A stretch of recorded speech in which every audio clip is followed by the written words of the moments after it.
Abanyarwanda bose muri imbwa, abanyarwanda mwese muri mihimbiri, abanyarwanda mwese muri ababono. Nimba wumva bo bavugira nawe uri imbwa mu bandi. Uhaza uturagara two muri Tanganyika none uje kutuboga, uje kuduhagira, uje kuduturira imibi. Abanyarwanda bose muri imbwa, muri mihiri. Umurimbiri ni wowe, umuhurimbiri ni bene wanyu agakumu tuma kuri karabasasu urakaza kabona mudirisha uragahuta kabona muziko gahambirwa. Uragakuga n'umuroga kwambirwa. Wanjye geraho kiyahuza amasewe kugira ngo twe nta muntu tujyaho gutukana. Mama ya. Umunyarwanda yaravuze ngo ukunereye ntumunere agira ngo ntahari nyugira. Akanya mu muyaga urakahehesha amahanda. Hasoni.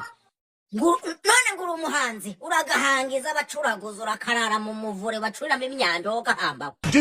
Hasoni. Ingegera buri bayitumbagije gije gutuka abanyarwanda niko sha nari ngiye gusoza umwaka natukanye ariko urakirwa ugenda ukuruza kabone mu butayu bwakwirukarara mu masega amafuku wabyukukakirwa n'imihari gahambirwa. Ife nagira ngo nkubwize ukuri ko nta muntu wigeze avuga u Rwanda nabi cyangwa tuka abanyarwanda ngo bimuhire gashino kanyoko.